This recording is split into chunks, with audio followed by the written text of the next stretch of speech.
There is a kind of confusion that I think a lot of people are experiencing right now. And I do not think it comes from being uninformed. I think it comes from being over informed. People can now talk about attachment styles, nervous system regulation, trauma responses, dopamine boundaries, burnout, manifestation, discipline, purpose, self sabotage, AI tools, and emotional availability with a level of vocabulary that would have sounded niche or clinical not that long ago. But somehow, all of this language has not necessarily made people clearer. In some cases, it has made people more fragmented. I've noticed this in myself too. There have been seasons where, from the outside, it looked like I was doing the right things. I was reflecting, researching, analyzing, trying to understand what I felt, trying to work out whether something was fear or intuition, whether I was avoiding something, or finally listening to myself. But at some point, I had to admit that what looked like insight was sometimes avoidance with better vocabulary. I was not doing nothing, but I also wasn't really moving. I was trying to think my way into a level of certainty that life was never going to give me. And I think that is where a lot of people are. They are not lazy, they are not stupid, they are not lacking advice. They are living in a culture that has given them a framework for everything, but very little training in how to decide which framework matters right now. So the problem is no longer that you need more information. The problem is that you do not have an internal hierarchy for deciding which information deserves authority. That is what I want to call the orientation crisis. Not a motivation crisis, not an information crisis, and orientation crisis. Orientation is not certainty. Certainty is the fantasy that you know the outcome in advance. Choose the perfect path and never regret anything. Orientation is different. Orientation is the inner capacity to know what matters enough to move toward, even when the outcome is uncertain. It is the ability to sense this is mine to carry, this is not, this deserves my energy, this is hijacking it, this is fear speaking, this is value speaking, this is a real responsibility, and this is an old survival strategy asking to be obeyed again. This distinction matters a lot because a lot of anxiety gets worse when people try to force certainty out of situations that only allow orientation.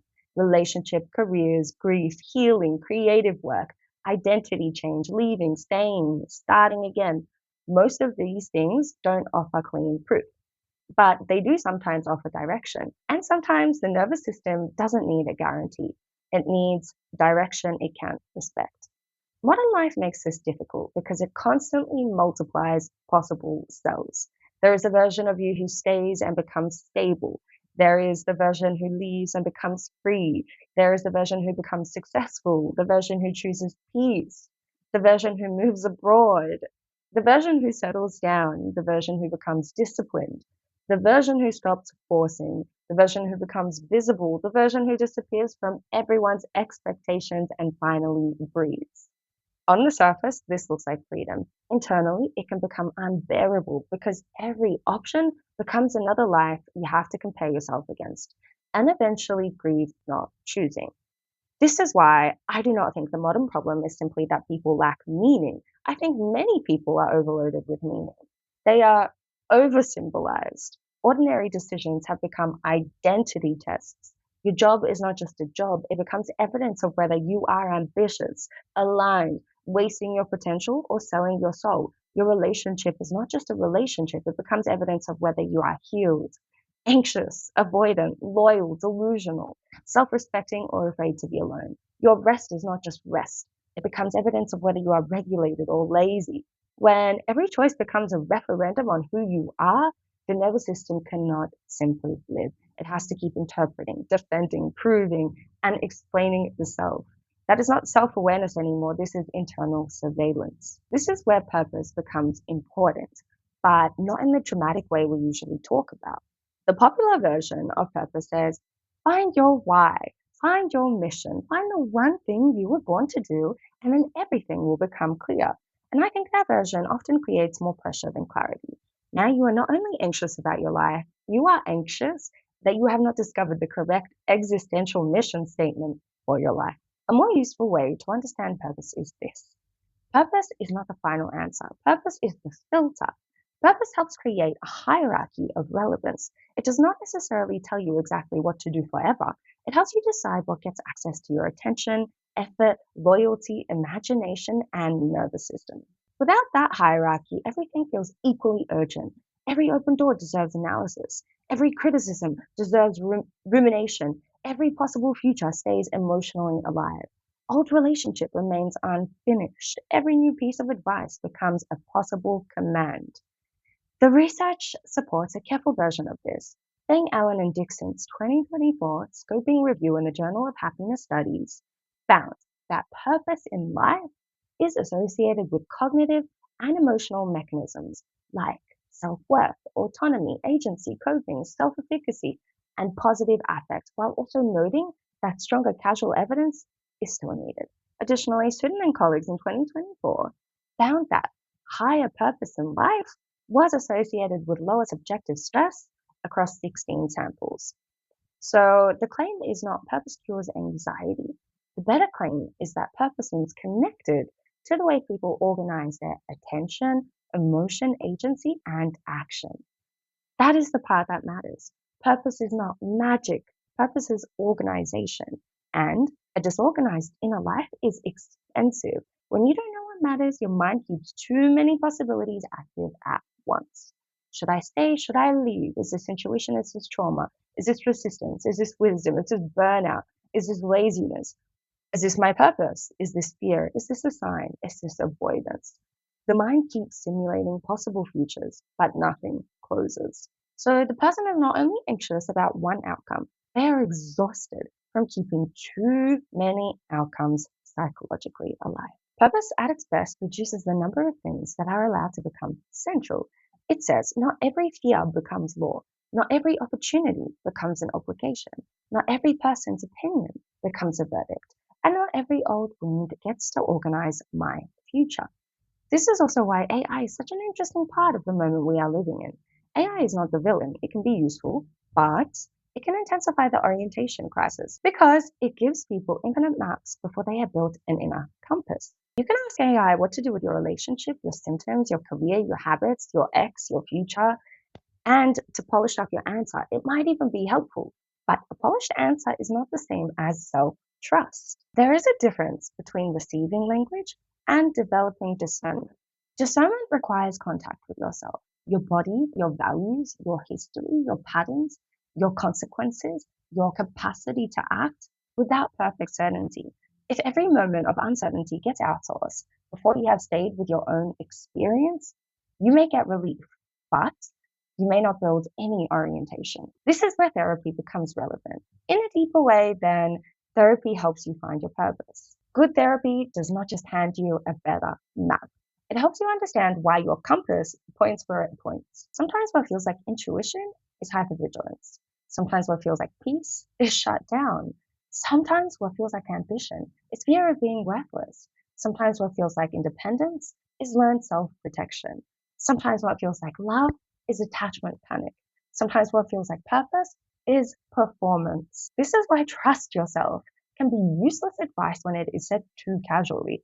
The self that you are trusting may have been organized around threat. If you grew up needing approval to feel safe, your compass may point toward pleasing and call it kindness. If you were rewarded mainly for achievement, your compass may point to productivity and call it purpose.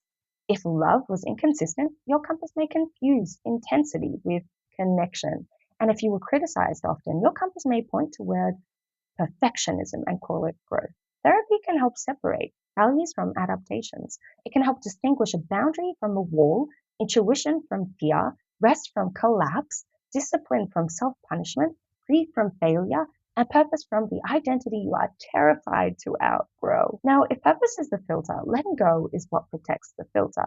Letting go is not a separate topic from purpose. Once you begin to know what matters, you also have to stop feeding what does not. A lot of people want clarity without subtraction. They want purpose while keeping every fantasy, every open loop, every imaginary conversation, every old identity, every need to be understood, every need to prove themselves, and every possible future emotionally alive. But orientation requires subtraction. Letting go is usually discussed as if it's an emotional state, as if you know you have to let go when you feel calm, detached, peaceful, and unaffected. Now, I don't think that this is accurate. Letting go is not proven by how calm you sound when you talk about something. It is proven by what no longer gets access to your behavior. A better definition is this: letting go is de-allocation. It is removing attention, threat, energy, fantasy, identity investment, and behavioral effort from something that can no longer return meaningful value. The key word is behavioral. Insight can explain why you are attached, but behavior shows whether the attachment still has authority. You have not let go of the person you still check on every night. You have not let go of the future you still negotiate with in your head. You have not let go of the identity you keep performing for people who are not even in the room. That is not a moral failure, but it is important to be honest about the level at which the pattern still owns you. This is where acceptance and commitment therapy gives the idea some backbone. ACT is not about deleting painful thoughts or manufacturing calm. It is about psychological flexibility, noticing thoughts and feelings without being fused with them, clarifying values and taking committed action in the direction of those values. Letting go in this sense is active regulation through acceptance, diffusion, non attachment, uncertainty tolerance, and value based action. So in real life, letting go is not, I feel nothing. It is, I feel the urge to check and I don't want to check. I feel the urge to explain myself to someone who committed to misunderstanding me, and I do not donate this essay. I feel the grief of an old identity ending, and I do not force myself to resurrect it just because other people recognize me through it. That is not aesthetic healing. That is behavioral freedom. Yildirim and colleagues' 2024 study, Frontiers in Psychology, is useful here because it found that meaning in life and psychological flexibility partially mediated the relationship between occupational stress and job satisfaction, job performance, and psychological distress in teachers. Because the study was cross sectional, we should not pretend it proves causality. But it does support a practical idea. Stress is not only about how much pressure someone is under, it is also about whether they have meaning and flexibility inside of this pressure. That is a combination that matters: purpose plus flexibility, a compass with a loose grip. Purpose without flexibility becomes rigidity. Flexibility without purpose becomes drift. And this is where purpose itself can become something you need to let go of. Purpose helps when it gives orientation, but it sometimes becomes dangerous when it fuses with identity. I am the strong one. I am the successful one. I am the healer. I am the productive one. I am the person who never gives up. I am the one who turns pain into purpose. These identities may have helped you survive or build something meaningful, but any identity you cannot loosen eventually becomes a cage. If you are fused with being strong, rest feels humiliating. If you are fused with being successful, slowness feels like annihilation. If you are fused with being the healer, needing help feels shameful. If you are fused with never giving up, leaving feels like betrayal, even when staying has become the self betrayal. If you are fused with turning pain into purpose, you may never actually grieve because you keep converting everything into insight before your body has metabolized the loss. Sometimes the old purpose is not your compass anymore.